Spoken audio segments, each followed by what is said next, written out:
Saanich starts, then it'll put pressure on the rest to follow. After finding out the city of Victoria was paying the taxi fares of unhoused people arriving at emergency shelters in the capital city, Saanich has since tried to step up. Since the fall, Saanich has been working with the Victoria Native Friendship Centre to double the available number of shelter spaces that they currently host. After getting the go-ahead from Saanich, the Victoria Native Friendship Centre applied to BC Housing for funding to increase shelter spaces from 25 to 50 beds. That funding was denied. We had conversations with BC Housing to make sure that there would be funding available. They said that they would earmark some funding for us.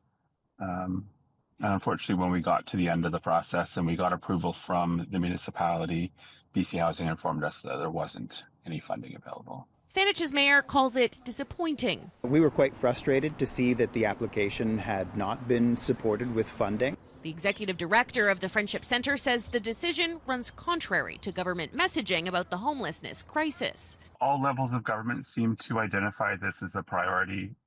It sends a mixed message. The housing minister told Check News last week the province was committed to funding supportive housing, emphasizing in Greater Victoria a more regional approach. So how do we address this as a region? I think that is going to be the next important question.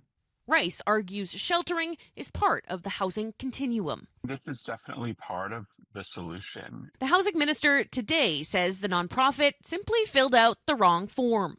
Well, my understanding is that their application actually went through the wrong stream. They were applying for permanent shelter, but they applied it through the temporary shelter program. The mayor argues differently. I think that the application was clear that the intention was for these to be permanent shelter spaces. Saying BC Housing also informed the Friendship Centre that there was no funding outside the temporary program. The minister now says BC Housing will work with Saanich to see that the right application is submitted.